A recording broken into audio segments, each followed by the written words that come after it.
Hello, everyone. Welcome to the ABLE National Resource Center presenting Part 2 in Understanding ABLE, Achieving a Better Life Experience Act. Today, we will focus on the proposed regulations. And before we proceed with our members of the panel, let me turn it over to Nakia for some of the logistical issues. Thank you, Michael, and good afternoon, everyone. The audio for today's webinar is being broadcast to your computer. Please make sure that your speakers are turned on or that your headphones are plugged in. You can control the audio broadcast via the audio broadcast panel, which you see below. And if you accidentally close this panel, or if the sound stops, you can reopen the audio broadcast panel by going to the Communicate menu at the top of your screen and then choosing Join Audio Broadcast. If you do not have sound capabilities on your computer, or if you prefer to listen by phone, you can dial the toll-free number you see here and enter the meeting code. Please note that you do not need to enter an attendee ID. Real-time captioning is provided during this webinar. The captions can be found in the Media Viewer panel, which is in the lower right-hand corner of the webinar platform. We may be having a little bit of a delay with our captioning, so I will check on that as soon as I'm done doing my housekeeping. If you do not need the captions, you can minimize the Media Viewer panel, and if you need bigger space for the captions, you can close some of the other windows like chat or Q&A. We will have time for questions at the end of the webinar. Please use the chat box or the Q&A box to send any questions that you may have during the course of the webinar to me, Nakia Matthews, and I will direct those questions accordingly during the Q&A portion. If you are listening by phone only and not logged into the web portion, you may also ask questions by emailing them to me directly at nmatthews@ndi-inc.org. Please note that this webinar is being recorded and that the materials will be placed on the NDI website at www.realeconomicimpact.org. And finally, if you experience any technical difficulties during the webinar, please use the chat box to send me a message, or you may also email me directly at nmatthews@ndi-inc.org. And now I will turn it back over to Michael. Thanks, Nakia. Thank you all for joining us today. We expect, again, a very large crowd joining us from across the country. There were some 450 sites that were pre-registered, and we do expect to have time after the presentations to take your questions after we look at some of the questions that have been submitted in advance. Presenting today, in addition to some of the remarks that I will be making, will be Chris Rodriguez, also with the National Disability Institute, Stuart Spielman with Autism Speaks, Heather Sachs with the National Down Syndrome Society, and Marty Ford with the ARC. We are also especially pleased today to have a special guest with us, Catherine Hughes from the United States Department of Treasury, who was one of the key members of the regulation writing team. Catherine will not be making a presentation, but will be participating with us in trying to respond to some of the questions. We'll see how that goes. Okay, well, let's understand what we're going to try to cover today. We've broken this down into 4 major components. The first, you're going to hear from Heather Sachs with NDSS on the status of state implementation. Then we're going to turn to the highlights of the Notice of Proposed Rulemaking. We're then going to participate in a moderated panel discussion with some of the pre-reviewed questions. And then we are going to continue to watch, and you can submit your questions as well, and we will take some of those before we run out of time today. So let me get us going by turning it over to Heather Sachs and give you an update on the very busy legislative season across the country. Much activity has taken place, much of it very, very positive. Heather, can you bring everyone up to date?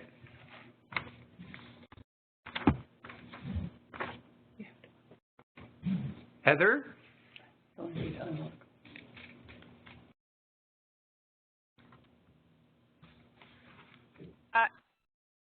There we go, I think.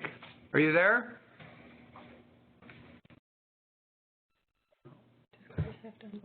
Yes, hello, can you hear me? Now you're coming in loud and clear. Okay, I'm sorry about that.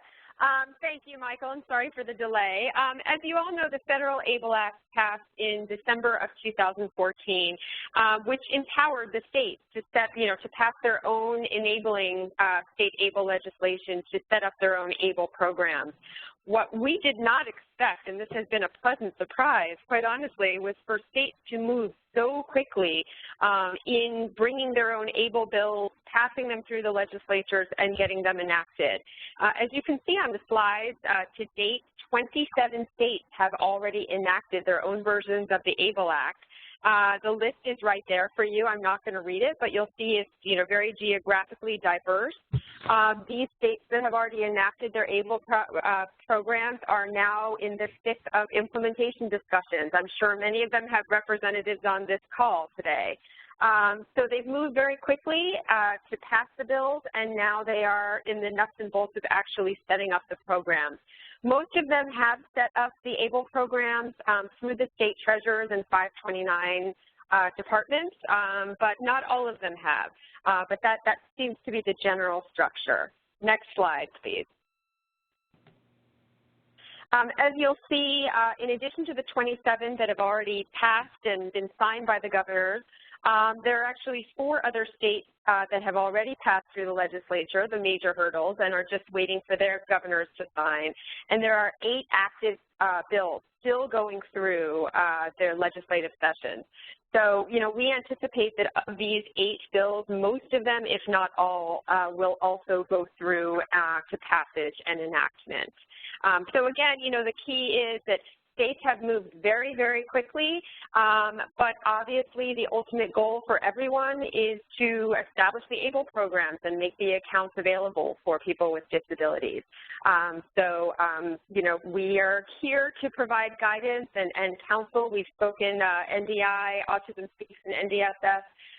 Regularly you're having conversations with some of the state treasurers, and I invite you to contact us as well if you'd like to speak about some of the nuances of how to set up an ABLE program. Heather, thank you. I just will add to what you said as people are reading along on the slide. Both states and the District of Columbia, where the legislation is still pending, if you live in one of those states, you still have an opportunity to get involved with in D.C. with your city council member, in the following states with your state legislative representatives to put that extra bit of pressure on to make sure they pass their bills before their session ends. And that is in California, Maine, Massachusetts, which is revising its legislation, its law that passed before the federal law took place, Michigan, New Jersey, North Carolina, and Pennsylvania. So those are very much alive. And then, of course, there's that much longer list where already they have passed their laws, signed by their governors, and they are well into the process of, okay, we need to operationalize the law. We need to put our infrastructure in place. But very active sessions of legislatures all across the country, and really a tribute to the level of grassroots involvement across multiple disability organizations, parents, families, individuals with disabilities, service provider agencies, all really working together. A lot of state developmental disability councils involved as well. So let me go from that. Absolutely, and I wanted to direct people to the NDSS website. We actually have a page devoted to state ABLE, where you can actually get the text of the bills. We post action alerts, when we call for grassroots action, and where you can get the latest updates. And the URL to that is www.ndss.org/state STATEABLE, STATEABLE. Great. Thank you, Heather. Okay, I'm going to quickly turn now to Chris Rodriguez, who's going to start the discussion with Stuart and Marty as well on the June 19th. The proposed rules for the ABLE Act were published in the Federal Register, and let me turn it back to Chris Rodriguez. Thank you, Michael. Thank you, Heather.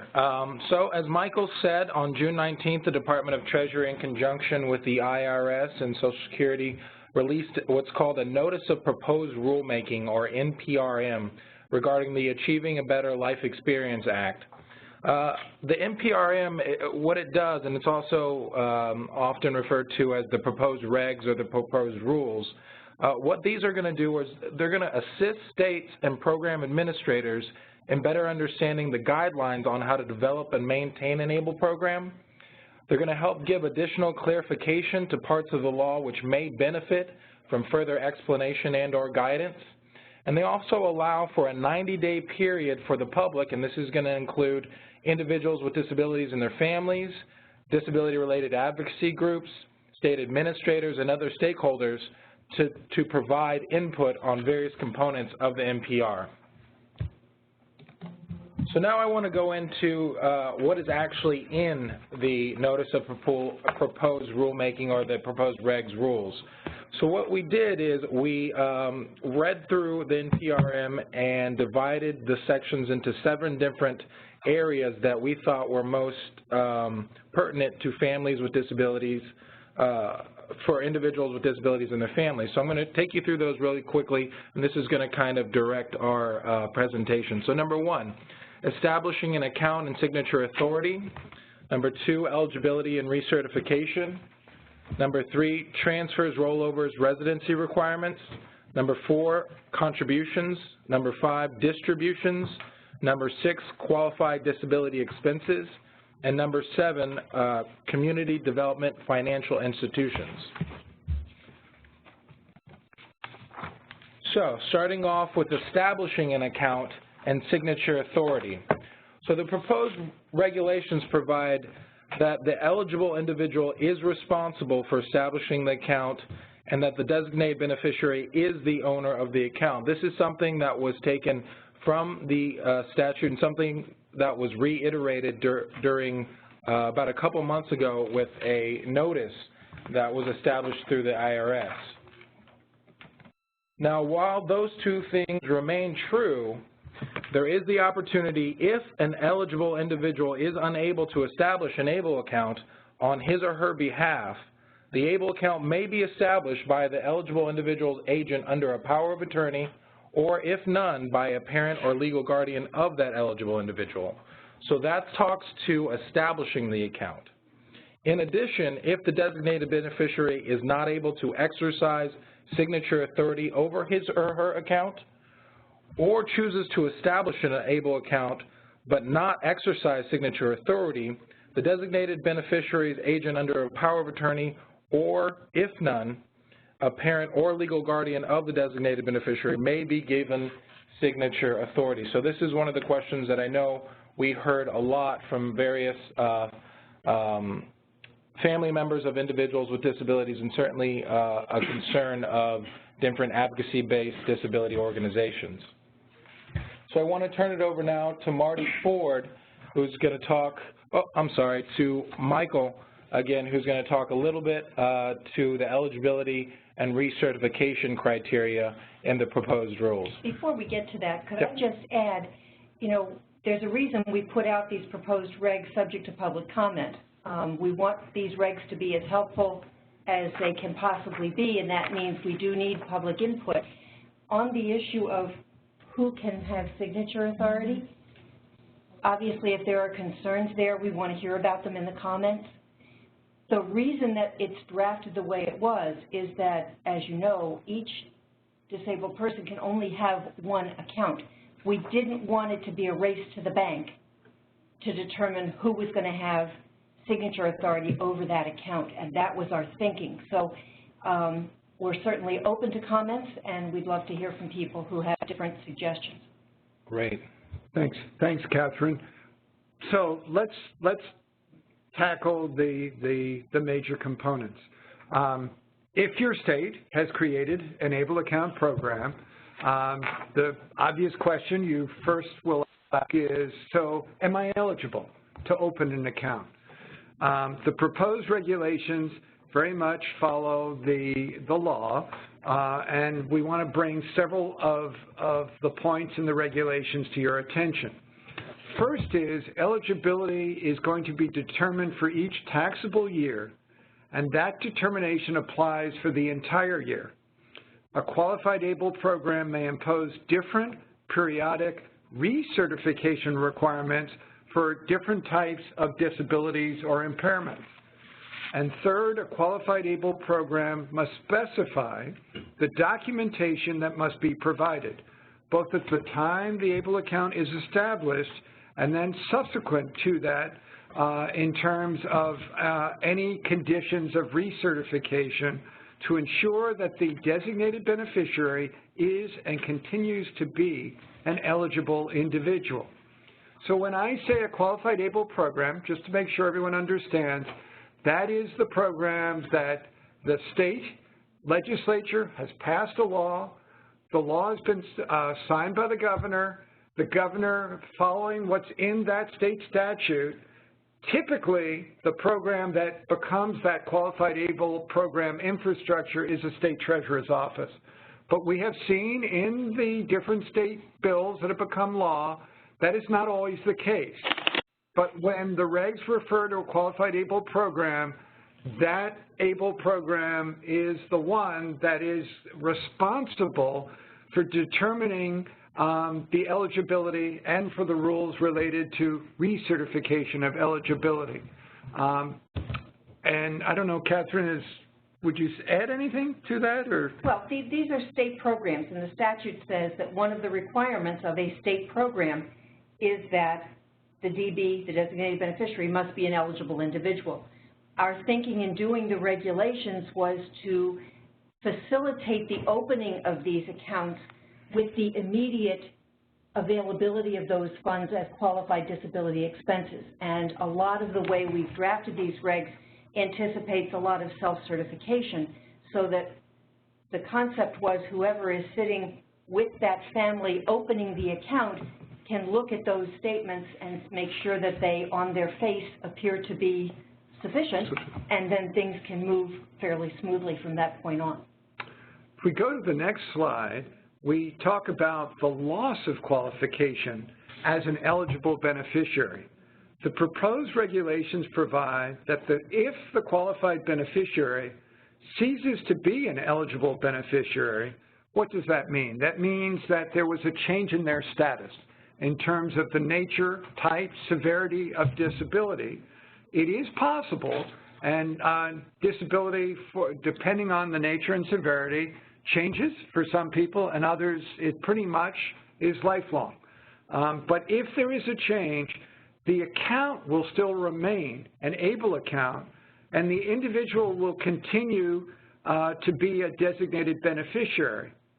However, beginning on the first day of the designated beneficiary's first taxable year, for which the designated beneficiary does not satisfy the definition of an eligible individual, additional contributions to that ABLE account are no longer allowed, and distributions will not be considered qualified disability expenses.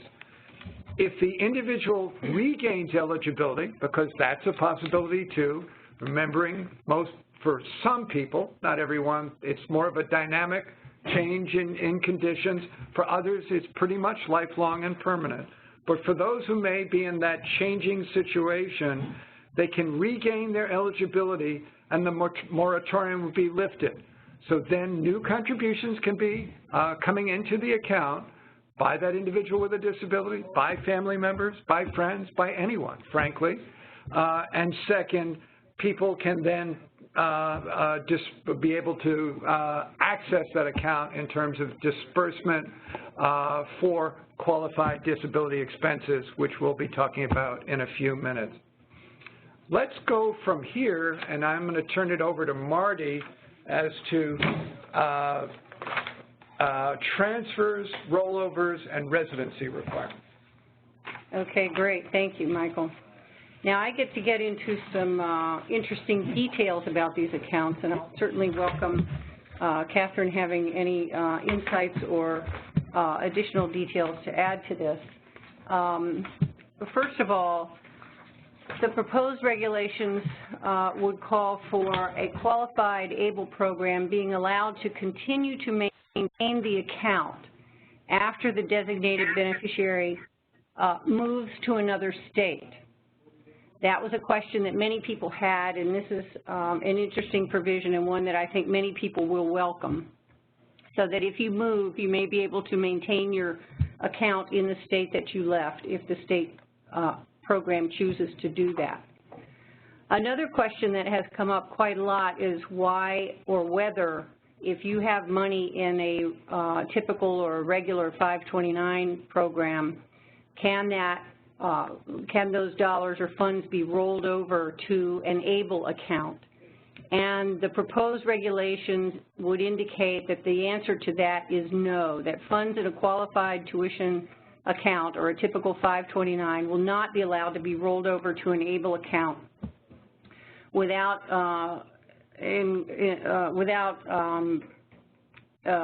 bringing up tax consequences and penalties.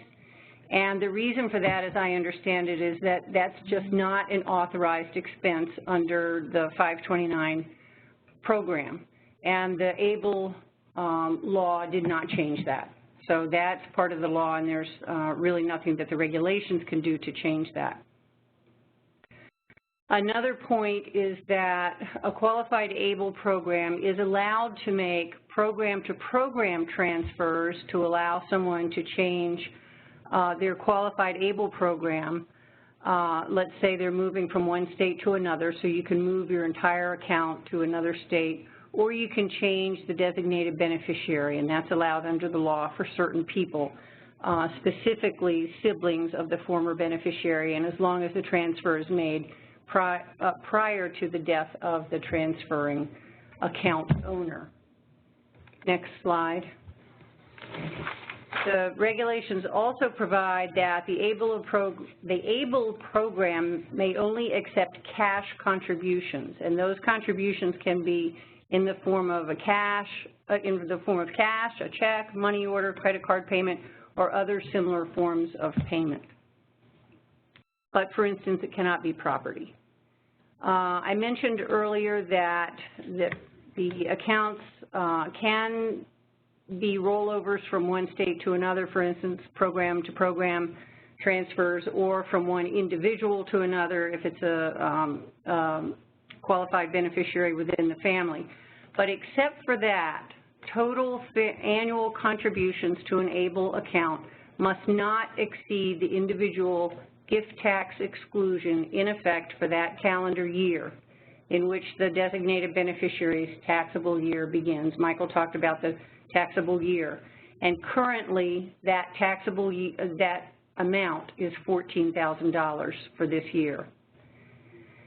A qualified ABLE program must also provide adequate safeguards to ensure that total contributions to an ABLE account do not exceed that state's limit for aggregate contributions under its qualified tuition program. Now, the states have different limits, total limits on their qualified tuition programs, and each state program would be responsible for ensuring that the aggregate limit or the total amount, whether that's $250,000, $300,000, or whatever that state's limit is, that the ABLE account does not exceed that limit.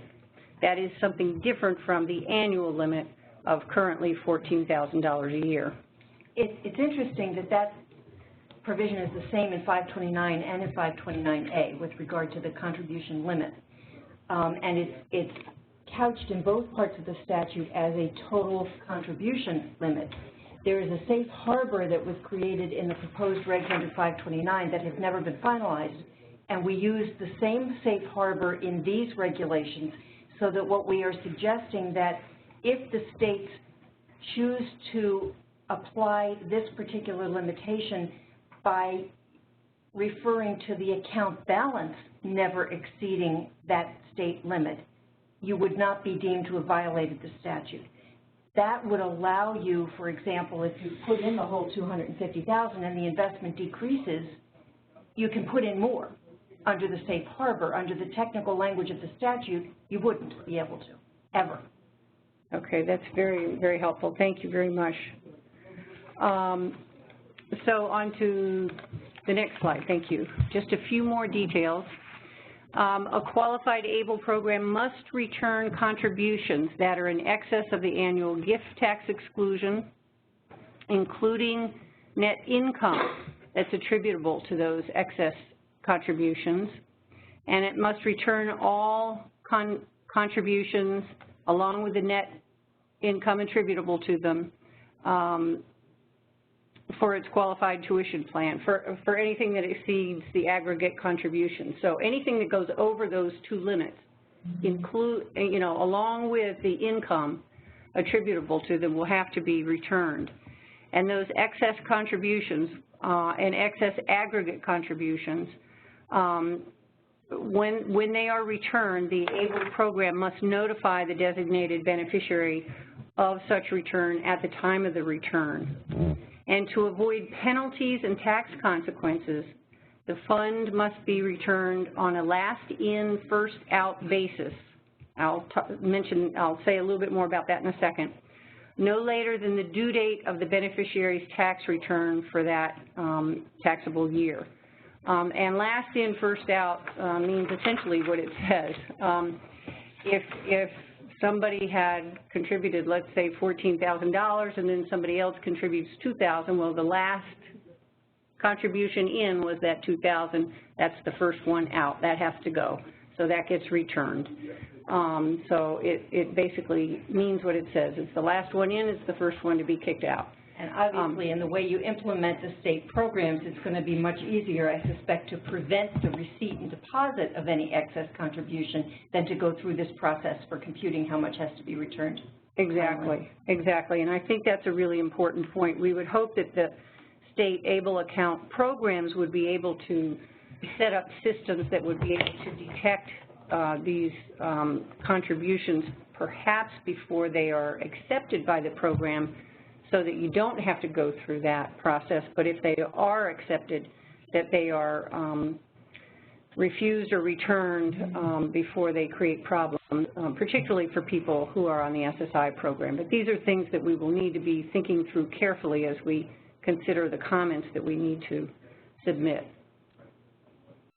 And so I will turn it now over to Stuart, who will be talking about distributions, qualified expenses, and some other details. Thanks, Marty.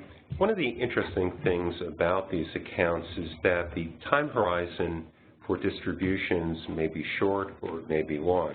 And in that way, I think these accounts differ somewhat from qualified tuition program accounts where the horizon might be on the longer end. We anticipate that people will use ABLE accounts in different ways, that some people will use these accounts on a more day-to-day basis, while others may have long-term savings goals. Next slide, please. So the regulations provide that qualified disability expenses are expenses that relate to the designated beneficiary's blindness or disability and are for the benefit of that designated beneficiary, maintaining or improving health, independence, or quality of life. That definition is one that looks to the broad spirit of the regulations, looks to language in the preamble to the statute, which set out a broad purpose for ABLE expenses. So the term qualified disability expenses should not be limited to expenses for items for which there is a medical necessity alone, or which provide no benefits to others in addition to the benefit to the eligible individual. Next slide. So one of the issues that we'll have to be resolved is providing safeguards to distinguish between distributions used for the payment of qualified disability expenses and other distributions. A qualified ABLE program must permit the identification of amounts distributed for housing expenses, as that term is defined for purposes of the Supplemental Security Income Program of SSA. I believe that I am going to now turn this over to Michael. Thanks, Stuart. I must say a surprise but an interesting development in these proposed rules was the bringing into a context of the ABLE program a possible role for what are called Community Development Financial Institutions, or CDFIs. Many of you who are in the disability community may not be very familiar with CDFIs. Community Development Financial Institutions take many forms. There are some, I believe, over 900 CDFIs across the country. Some are very geographically anchored. Some are focused on a particular type of people. For example, there is the Disability Opportunities Fund, which is nationwide in scope. There is a CDFI for Native Americans, which is nationwide and focused on tribal reservations across the country. I believe there's a CDFI that's focused just on women. But what's interesting here is the mention in the regulations that a concern that states are going to find the administrative requirements in their management of ABLE programs to be administratively burdensome. And a possible solution, and one that the proposed regulations offers, is to allow a qualified ABLE program, that's the program set up by the state, to contract with one or more CDFIs, Community Development Financial Institutions, that commonly served individuals with disabilities and their families to provide one or more of the required services. And what the regs talk about is some of the roles that the CDFI could play in working with a state ABLE program. Those include the role in providing for the screening and verification of disability, the certification of the qualified purpose of distributions, possible development or utilization of debit or prepaid cards to facilitate distributions, and other matters that may relate to data collection and reporting. One of the things to know about CDFIs is they have a annual appropriation that flows to the Treasury Department and what's called the CDFI Fund. CDFI Fund was established in Treasury back in 1994 to promote community development and economically distressed communities through investments in CDFIs across the country. So it is possible in the future, as CDFIs, you have to be a certified CDFI by Treasury, could be applying for what is called technical assistance funds. The technical assistance funds could be used explicitly, expressly for this purpose, working with one state or more than one state and helping meet some of these administrative requirements. This is a new development. This is one that is now resulting in some new discussions and is one of the ways to look at, well, how is a state going to handle some of the requirements that are expressly put out within the regulation. So wanted to share that with you. Now here's the next slide is really very, very important. Everything that we've shared with you so far, which were part of the Notice of Proposed Rulemaking, which came out in the Federal Register on June 19th, sets a number of opportunities for anyone, any potential relevant stakeholder. That could be a government agency, that could be a governor's office, that could be any private citizen, a person with a disability, a parent, a family member, a disability nonprofit, a CDFI, literally anyone has the opportunity to submit public comments to Treasury by September 21st, 2015. The notice of proposed rulemaking can be found, including the instructions on how to submit public comments, and we have for you the URL taking you to the pages in the Federal Register.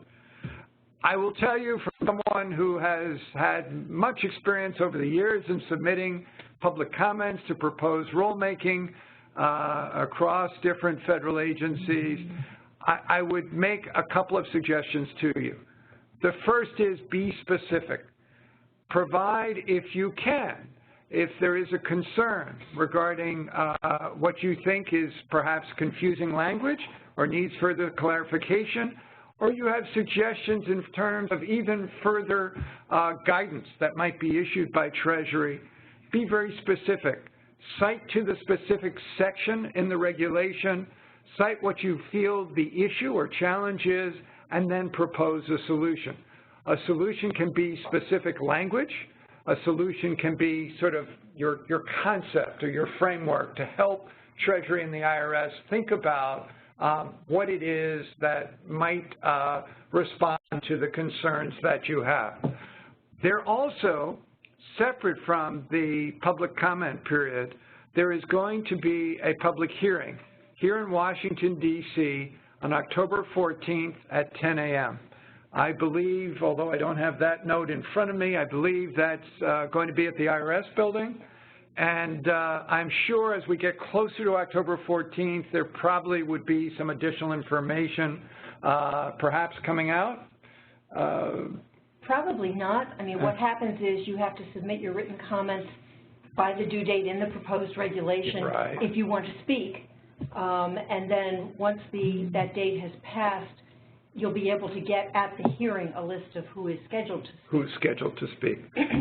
Typically, in terms of these type of public hearings about proposed rules, you're not going to get a lot of time. Usually there's going to be a great demand because of how many interested parties there are here and how these regs will affect the implementation of qualified able programs by states. But that is not a reason to be discouraged or not participate in the process. I think it's a great opportunity, and my perhaps last point about this is it is really important not just to express your concerns. There are some points in these regulations which we think are outstanding and deserve further affirmation in written comments to Treasury. You never know what position you have, which you think is wonderful about a piece of regulations that others may not like. And so if you remain silent while others just criticize a particular component, that's confounding enough for the regulation writers. I will share just one with you. Is I am personally thrilled at the explanation of what qualifies as a disability expense. The notion that this is not a medical test, this is not based on any medical necessity, but takes the broad construct of helping people have healthy, more independent lives, not only in the categories, the specific categories that were in the law, of which there were many, from housing to technology, education, transportation, healthcare, all kinds of things. It took it even further to capture also permissible would be a disbursement for daily living expenses. That's a big deal.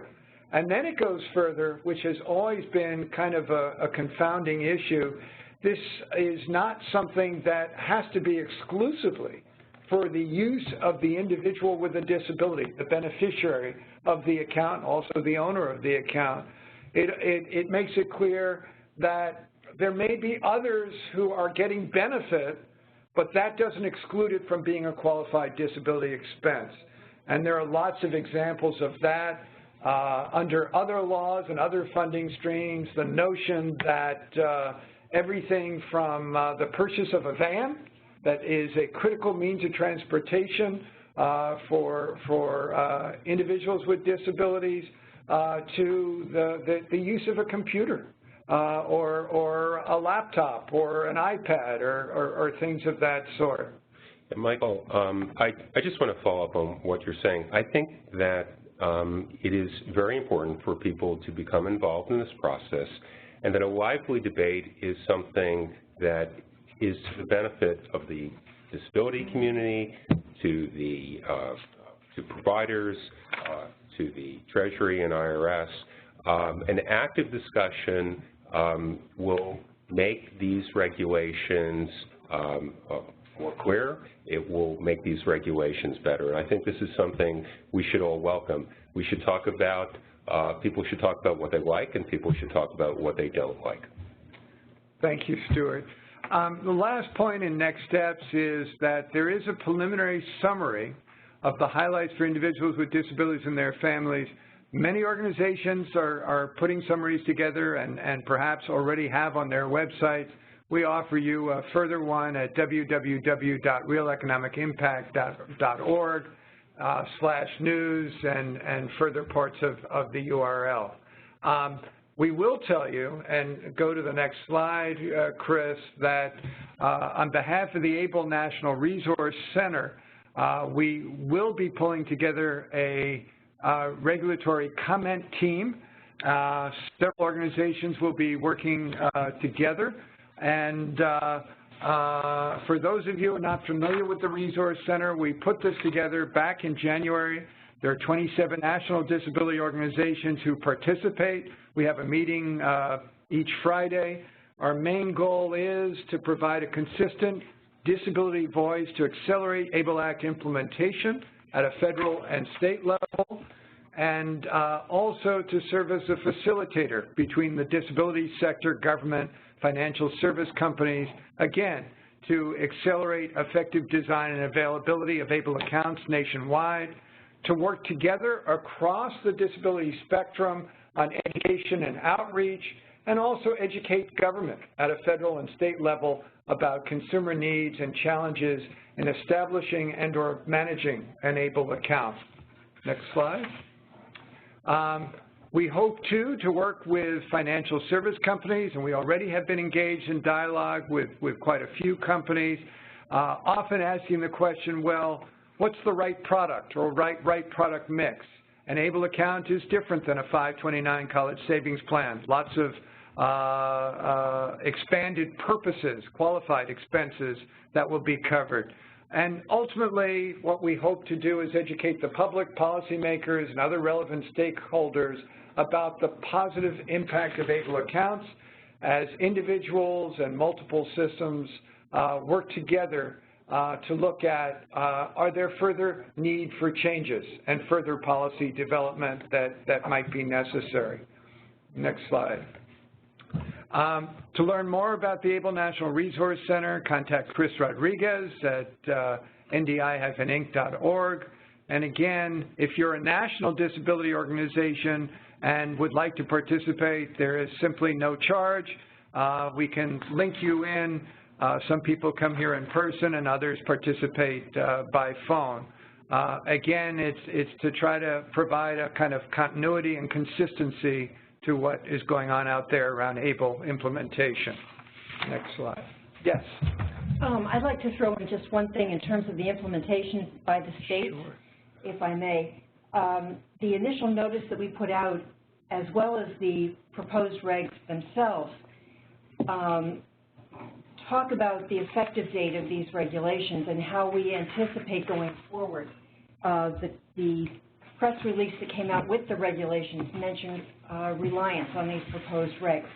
I just want to explain what we're talking about, because what we're saying is for those states that are currently enacting their enabling legislation before we have final regulations, and we'll be starting to open these accounts before the issuance of final regulations, we are not going to challenge the qualification of the program or those accounts. However, once final regulations are issued, the states will have a certain period of time to take their state programs and those pre-existing accounts and bring them into compliance with the final regulations. So, for example, for a state that is going to start opening these accounts with individuals before the final regulations are issued, and I assume that's many of them, they might want to have something in their contract that is going to accommodate future changes that are necessary based on the final regulations. The other thing for the states to notice going forward is in the proposed regs, we've tried to provide several hints of things that the states might want to do at the state level that we didn't feel we could do at the federal level, but we thought would be important in terms of protecting the interests of the disabled individuals who are the DBs of these accounts. One might be, for example, including in the state legislation what state and local programs might be exempted from the income and asset requirements, because this only applies to federal programs. That could be a real trap for a lot of people who depend on local programs. Another question deals with whether or not all changes of DBs and rollovers ought to be done on a program-to-program transfer to avoid the risk that these funds could go through a bank account of the DB and disqualify them for benefits. We had several of those concerns that we tried to hint at in the preamble, so I'm hoping the states take notice of those. Thank you, Catherine. We are taking in a lot of questions coming in from you across the country. We have a number of questions as well pre-prepared. We're going to try to get to as many of these as possible. We have some time definitely left today. So I'm going to start with one that came in online.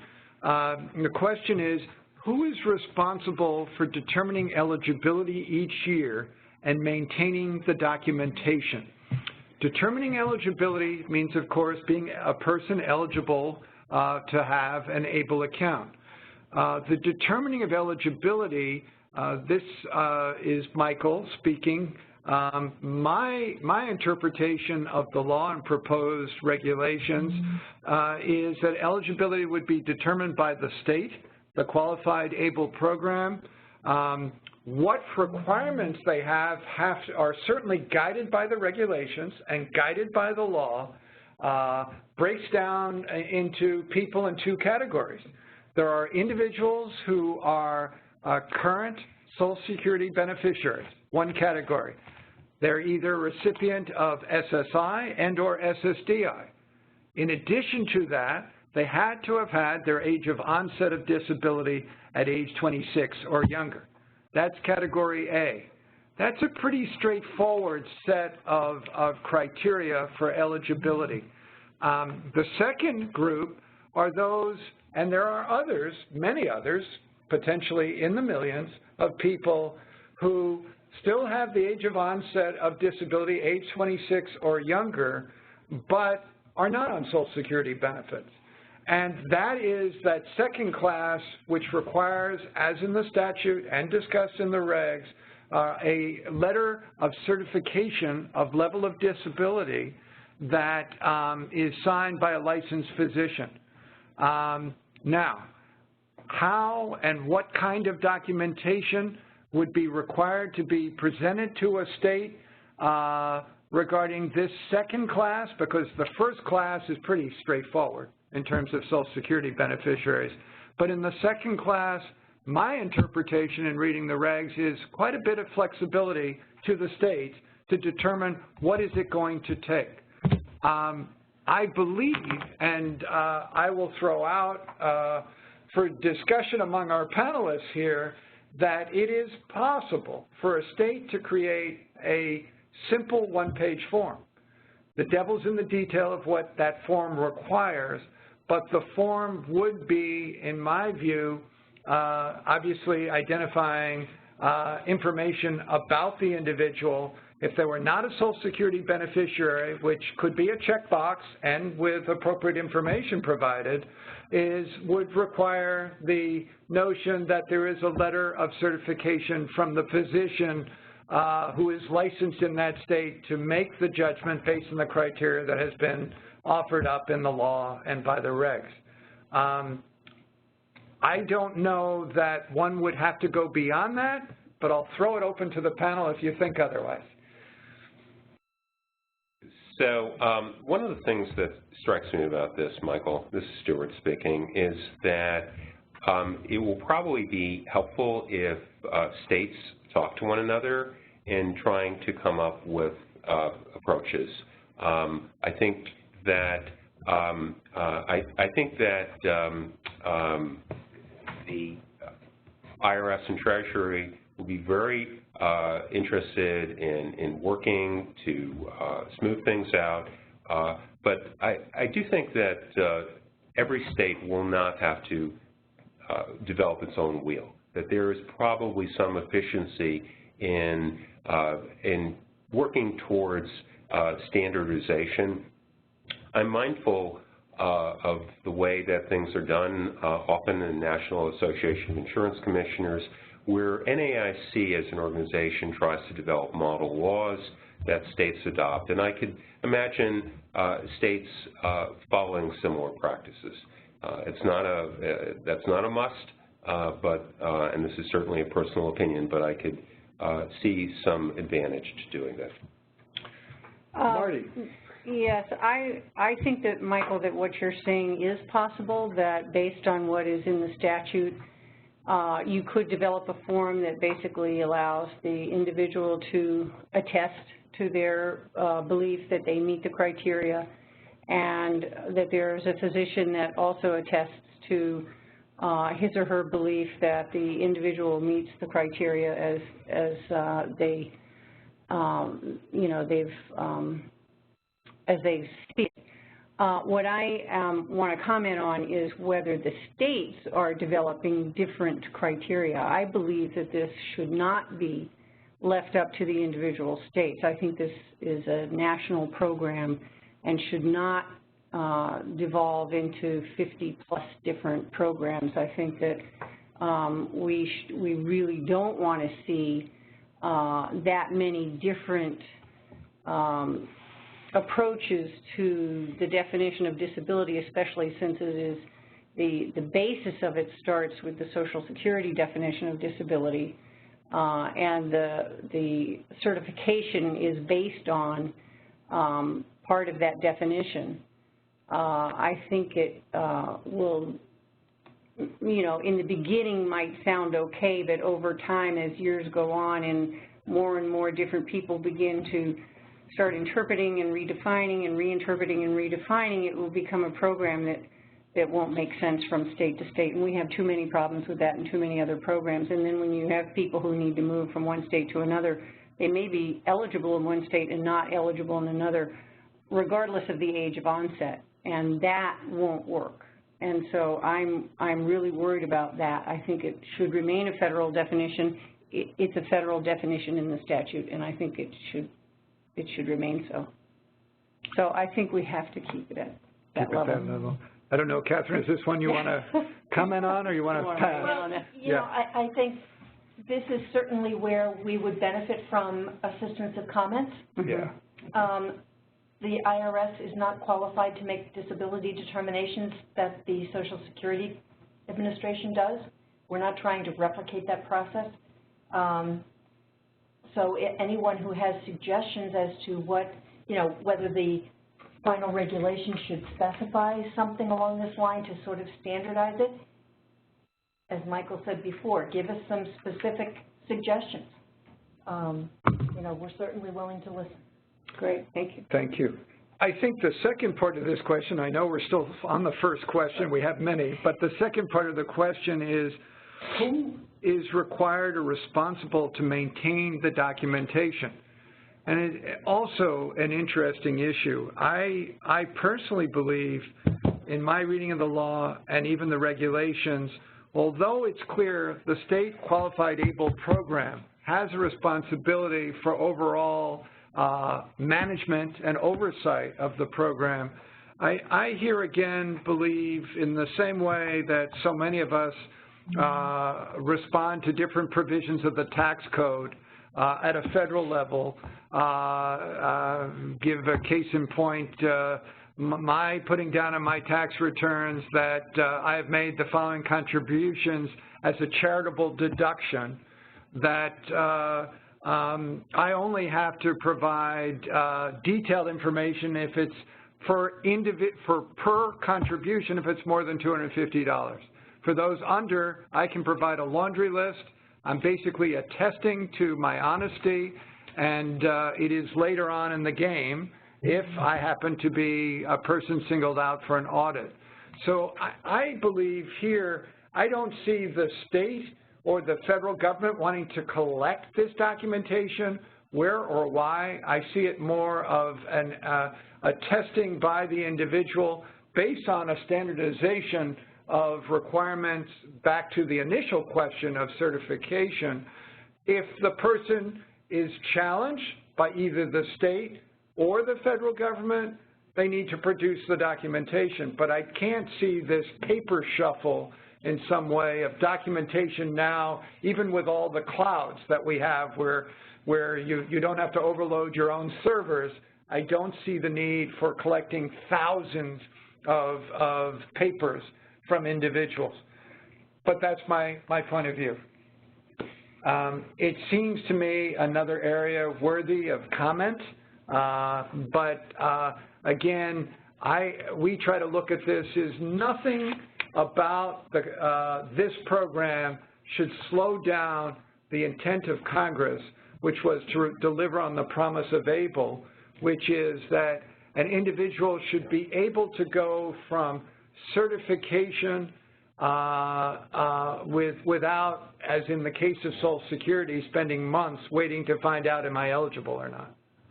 So one of the things that I think is worth mentioning, this is Stuart, is that a lot of the individuals who set up these accounts have challenges.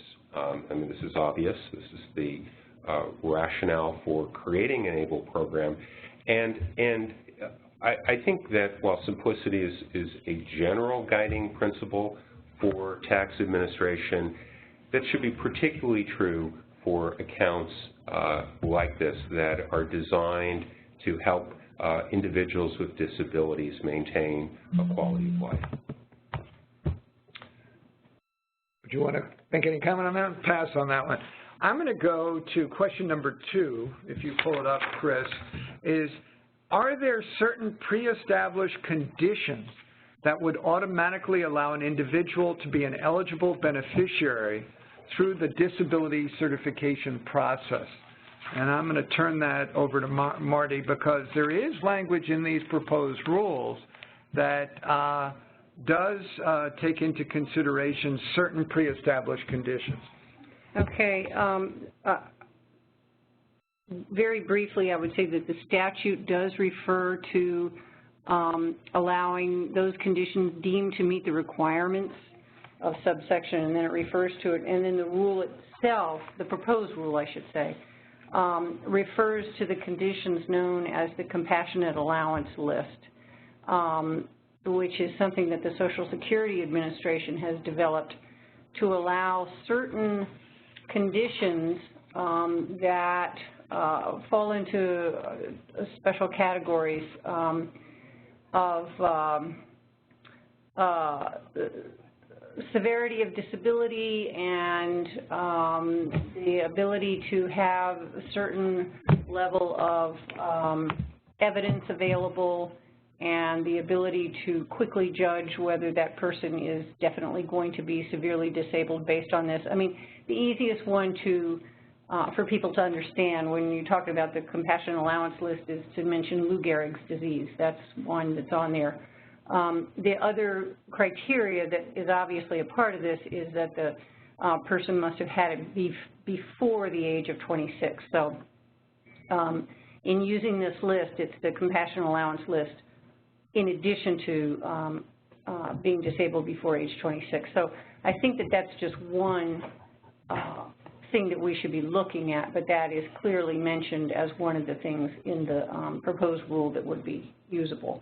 I would also add, this is Chris, that list was given, but certainly there's a provision within the proposed rules that asks for certain conditions, impairments, or disabilities that different groups believe that aren't included on that list, but should be taken into consideration for kind of the pre-established conditions for automatic eligibility and taking those into consideration with the periodic recertifications. Let me go, before you go to another question, we can leave this one on the screen, but this came in from the participants across the country. If your state is not one with an ABLE program, is there any way to still use the ABLE accounts? And we covered this in our first webinar, but we didn't, I think, touch on it today. States do have the option to contract with another state, a state that has established an ABLE program. So that is the one way that I'm aware of. A state never moves state legislation, skips that step, but decides to go to Virginia, Florida, one of the many, many states that now have approved an ABLE program, and negotiates an arrangement, a contract with that state. Just to take an example, you live in Georgia. Georgia didn't move anything legislatively. No program is underway, but the governor and appropriate powers that be decide we're going to contract with Florida. And then they will work out all the issues of what does that mean, flow of information, sharing of fees and all kinds of things, but you're not left out in the cold just because your state hasn't moved legislation. There is this other opportunity that was clear in the regs and certainly clear in the law. Although I think the state would probably have to move legislation to authorize contracting with another state. That's an interesting question. I don't read it that way. Okay. I guess it depends on the state law. And state policy. Yeah. And state policy. Yeah. Yes. So, but there is a way to do it. If they don't want to go so far as to set up their own program, they can certainly go through another state to do it. The question is how they have to go through that. Right. But it can be done. Right. Michael is right. Okay. Let's go to question number 3. And we touched on this before, but I'm going to bring it back to Stuart. I understand the definition of a qualified disability expense is now broader. Can you give a specific example? Well, as you say, Michael, we have talked about this at some length, and so I'm simply going to refer to the example that is given in the regulations of an individual who uses a smartphone device to navigate and communicate more safely and effectively. Okay. Let's go to question number 4.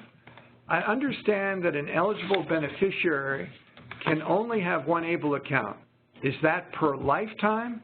And then the second part is, can a typical 529 college savings account be rolled over into a 529A ABLE account? Well, I understand those are 2 distinct questions. Heather, you're still there?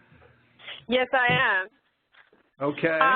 Regarding the rollover to the ABLE account, unfortunately, no. In the proposed regulations, Treasury did say that you would not be able to roll over a 529 to a 529A. Again, you know, this is something that we could comment about. It's my understanding that they just, you know, don't believe that the IRS has the authority to allow this type of transfer, you know, because you're talking about 529A would not constitute a qualified higher education expense from the 529 account. So that is something that was clear in the proposed regs, but that, you know, people should feel free to comment on. And Michael, what was the other part of the question? Whether or not an eligible beneficiary can have one ABLE account, is that per lifetime? Yes. So you can only have one ABLE account at a time. So, you know, if you open an ABLE account, you know, decide to close it, or maybe in the case that, you know, we were discussing before how perhaps the disability is, it's not a certification for the entire life, and then you have to close the account. You can open another account at a later date, Another example is moving to another state. But you would have to close out the first account in order to open up the second account. So you may have one, I guess the answer is you may have multiple accounts over a lifetime, but only one ABLE account at one time. Right, that's the way the proposed regs construe the statutory language, one at a time. One at a time. Okay. Let's go to question number 5. If I'm applying for eligibility through the disability certification process, when is my application considered filed with the Department of Treasury, meaning I can actually open my account? So I can take this one, Michael. This is Chris.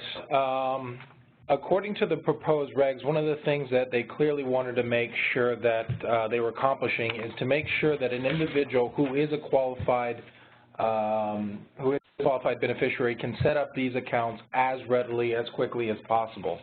So while the federal statute talks about having to submit your disability certification to the Secretary, meaning the Secretary of the Treasury, that requirement would be fulfilled under the current proposed regulations as soon as you fill out the applicable forms or paperwork with the state program manager. And that state program manager then is obligated under the regulations and hopefully under the state plan to provide that information to the Treasury Department at least annually. So given that that is a requirement of a qualified state program, giving it to the program, for example, when you open the account, is sufficient.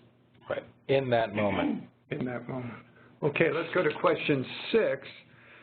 Could you further explain about CDFIs and give examples of how these may play a role in helping states implement and maintain ABLE programs? And we also had a question come in from online. Did the NPRM require CDFIs to work with ABLE account states, or is it on request? Well, let me take that part of it first, is no state is obligated or mandated to meet any of its management, reporting, or otherwise functions through a CDFI. It was offered in the proposed rules as an option, and it is up to the state to consider whether or not it wants to pursue those options. I know in discussions we've had, it's obvious that there are some CDFIs who may be interested in this role, and there may be states who are less interested in some of the administrative requirements. Maybe a match can be made between them. The CDFI with also having the opportunity to access a funding stream that flows into Treasury through appropriations from Congress that relates to technical assistance.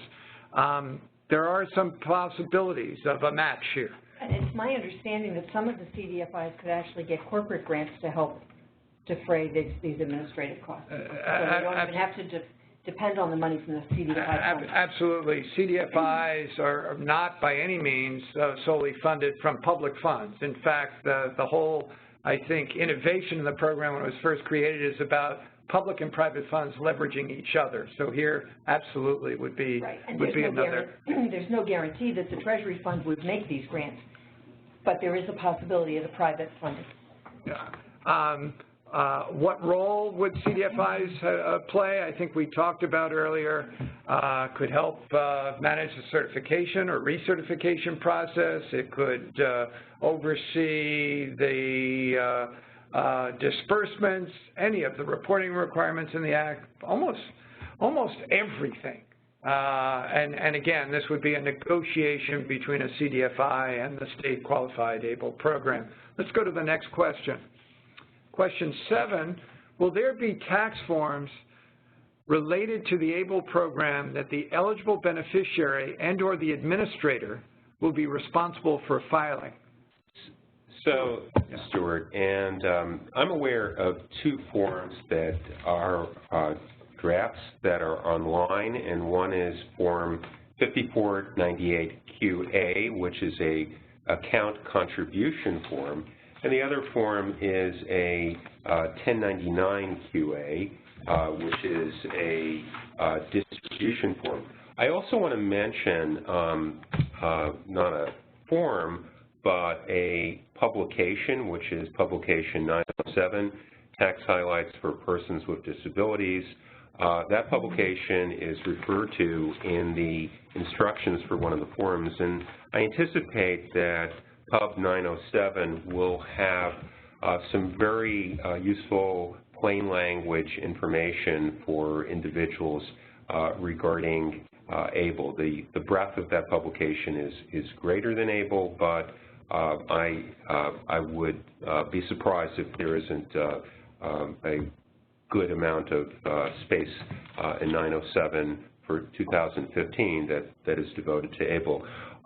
The only other thing I want to add, Michael, is you know, as our discussion before about disability certification suggests, I think that one of the areas that is very appropriate for people to discuss and comments is what additional forms, if any, should be developed by the service. You know, what is the kind of guidance, whether and regulation, you know, in forms or in pubs, what is it that the service should do, or we would like to see the service and the Treasury do, to make ABLE friendly to users? Well, go ahead, please.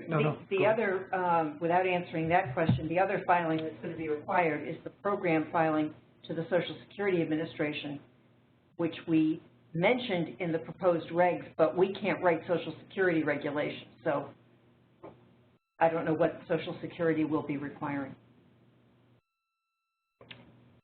Okay. I'm going to go with some of the ones that I see up on the screen coming in, and here's a few simple ones we can tackle. Is the ABLE Act only for individuals with developmental disabilities, or is it also for individuals with physical disabilities? Well, the ABLE Act and the regulations, these proposed rules, do not limit by category of disability. So you could have a sensory disability, physical disability, cognitive intellectual disability, developmental disability, but the key is really those multiple parts of definition of eligibility or determination of eligibility. It has to be age of onset, age 26 or younger, and then the two prongs. You are a current recipient of SSI and or SSDI, and or the other way, which is you're not on Social Security benefits, but the licensed physician certifying to the degree of your disability that would make you qualified. So not limited to developmental disability at all. A person with a disability otherwise qualified for the ABLE program is from Maine. Maine's legislature has declined to participate. Can the person now move to New Hampshire, get accepted into the program? Wow, move back to Maine and continue. The answer is yes, but seems like a lot of work for qualifying. Although I must say, particularly in that row of New England states that are right next to each other, New Hampshire, Vermont, and Maine, people often live in one and work in the other. You know, we have to leave that to individual circumstances. But your hypothetical is actually true, is as long as there will have to be an agreement between those two states. Right. But also, you have to be a resident of the state. If there's no contract, you have to be a resident. So they'd have to really establish residency. And that will require state law in terms of varies as to what does it require. Do you have to live for one day, or sometimes there are other residency, much longer requirements. And you may seriously jeopardize any home and community-based services that you need, and many people find it takes 8 to 10 years to qualify in the next state you move into. So maybe the one message here is tread carefully. Mm-hmm. Right. Yeah. There is someone. When you move back, you may be disqualified because if Maine doesn't exclude the ABLE account from their state programs, you'd be disqualified from the local program. I want to go to question 8. I understand that the ABLE Act allows individuals to contribute to an account, but do the regulations say anything about contributions from businesses, employers, or other, quote, non-individual entities? Yes, they do. And the answer is? The answer is yes, they can, but nothing in the ABLE Act trumps the usual tax consequences of those kinds of contributions. For example, if Dad's employer wants to make a contribution to the ABLE account for Dad's child, that's going to be considered to be compensation income to Dad. So the ABLE Act is going to treat it the same way. That's going to be income to Dad, and then Dad makes the contribution, is deemed to make the contribution. The Internal Revenue Code has a very interesting definition of person, and the definition is not a natural person, but broader than what most of us don't think of creations, legal creations, as people, but there is a broad definition of person. Right, and the regs also specifically deal with whether or not the disabled person can make a contribution themselves and how the tax consequences will flow from that. Okay, I'm going to take a few that have come in online. Is how complicated and expensive will it be to manage an account? Will one have to hire expertise to make sense of one's obligations? Oh, go ahead, Stuart. You try. Well, you know, again, I want to go back to something I said before, which concerns the nature of these accounts and the purpose of these accounts. You know, to help individuals with disabilities and their family members cope with expenses. I would hope that that we see rather easy administration. You know, these accounts I anticipate are going to have a lot of these accounts are probably going to be smaller dollar accounts, similar to what we see in the 529 area, where a lot of the accounts are under $10,000. And you know, one of the advantages of the 529 model is that they are relatively easy to use, and they don't have the, for some people, off-putting quality of trusts. So I think one of the goals will be to make things easy for individuals and their families and everyone involved. Marty? I think that what Stuart is saying is important, and I think we need to have that goal in mind. I still think that regardless of how simple we make it, people who are using the SSI and the Medicaid programs are still going to have some serious issues that they will need to pay careful attention to in terms of how they handle the funds in the account, how they handle distributions, basically how they manage to follow changes in the law and regulations regarding SSI and Medicaid, and how they make sure that they are being very careful about their expenditures and handling of the dollars, because mistakes in the accounts, if you make a mistake in a 529 account, or if you are on the SSDI program and make a mistake in the ABLE account, your consequences are tax consequences. You'll have a penalty. If you make mistakes in the SSI program, you could potentially be endangering your SSI eligibility, Medicaid eligibility, and your home and community-based services program eligibility. And I think the minor mistakes that build up over time that aren't corrected could have very serious consequences for people. And I think for that reason, this becomes far more serious in terms of making sure that people have access to really good, solid assistance in knowing what they can and cannot do, or how to go about finding that assistance on a regular basis when needed. And I think that organizations like all of ours, those that operate at the local level, may need to be thinking very carefully about how we do that, or how we help people find that kind of assistance. I think we just have to be very careful in terms of families making decisions. This has to be one of the elements in their decision-making about, you know, do we have the capacity to make these judgments ourselves, or are we going to need help? If it's a situation where the son or daughter is going to need ongoing help, can they make those arrangements? So I think it's something that has to be thought of regardless of how much money is in there.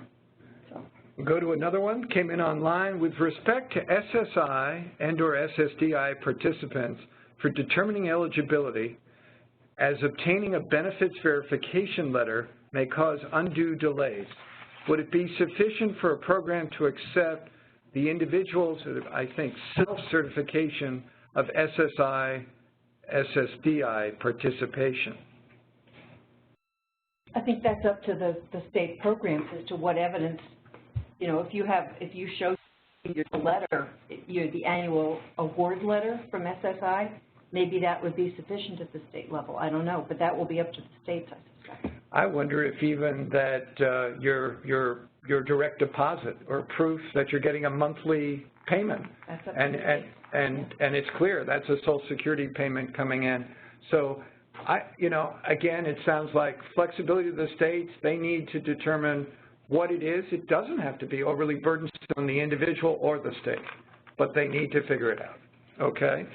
There is also the question asked, for individuals with mental health diagnosis, there are all kinds of alternative therapies, yoga, life coaching, other things. Will these be considered allowable qualified disability expenses? Again, I would say likely. There are so many categories of what qualifies as a qualified disability expense, whether you would qualify that under health or even daily living. I think it's possible. I think, though, this question gets at a different point, and that is that although we acknowledge and appreciate the interpretation in the proposed rules of this broad acceptance of what might qualify as a disability expense, there is then a further sentence there which says, however, the qualified state program will have to evaluate whether or not it is a qualified disability expense. And I think some people have read that to mean, oh my gosh, we are going to have to create an entire army of people to review one by one each expense. My interpretation of the proposed rules is the exact opposite, is because the overarching rule, which is set in the preamble, is this is about getting people access to an account. This isn't about slowing them down or diminishing the importance of getting the benefit of money put into the account to meet different quality of life experience needs. I think that this lends itself to a potential certification and form-related issue. As we talked about earlier on the certification side, I think there's some of the same issues here. I think that states, rather than 50 interpretations, I think we would all be served well by potentially a consortium of states, and there is the College Savings Plan Network of working with the disability community, right. Creating an approach that's reasonable and balances interests. Yeah, and I think, Michael, you're bringing up an interesting point. We're fortunate to have Catherine Hughes with us today, and the Treasury and the IRS will no doubt be active, along with the Social Security Administration, providing guidance. But that is not to minimize the responsibility of organizations like ours to continue to provide information and to work together as a group with everyone interested in this process to make sure that people can make the right choices and are well informed. To go to Marty's point about complexity, we do want to make this easy, but making things easy means having information. And so the obligation here, goes beyond just regulations and the purely legal functional work that the government does to, all of us making this as simple as possible for as many people. There are a couple of questions that came in online I think we can quickly handle. Can you use ABLE account funds to purchase a home? I don't know why not. Right. Housing expense. It's a housing expense. I think the answer is yes. Another question came in online. That may be one where you may be asked to verify that was really a house, not a motorcycle. Well, are you going to house the whole family for the? Yeah. That one might be a little closer to the line where maybe a condo or so. You might get an income tax audit on that one, but I can't say what the answer would be. Yeah. Yeah. It's not an automatic exclusion by any means. No. Another question that came in is, they skipped on me. If you mentioned that states will not be left in the cold if they choose not to implement ABLE, but is a state required to contract with another state? Unfortunately not. So this requires a lot of advocacy in the individual states. Right. We think that there are a lot of carrots here, and that there should be a broad response. And of course, we are seeing a robust response from the states, but ultimately states will have to make decisions. Question, my state is in the process of developing their ABLE program and should hopefully be opening accounts sometime early next year. What happens if my state's ABLE program does not meet all the criteria of the proposed rules? Will I somehow be penalized? You will have time after the issuance of the final regulations to bring your account into compliance with the final regs. If you do that, you will not be disqualified. And will that primarily be on the shoulders of the state ABLE account program to bring the whole program into compliance? It would be both the program and the individual accounts. Okay. For example, if a state were to say, in our state program, we're not going to let you change a beneficiary to someone who is not a sibling of the DB, or if the final regulation said that, let's say, and your contract for the particular account did not say that, you'd have to amend both the state program and the individual contracts to adopt that change. But you'll have time after the issuance of the final regs to bring those into compliance. Are contributions to ABLE accounts tax deductible for a relative of the disabled individual, for example, who might wish to make a contribution? Again, most states have not enacted a statute which will give you a tax advantage on the contribution going in. The tax advantage is on the income made on the contribution when it's withdrawn, depending on where those funds are invested for any type of gain. Now, what goes up also goes down, and I'm familiar with this in 529 college savings plans. When we had some down years in the economy, actually money put in ate into the principal and reduced money. You know what I don't know is, can you withdraw funds? If you put money in and it's worth less when you take it out, can you take a deduction on the loss? That's a Stewart question.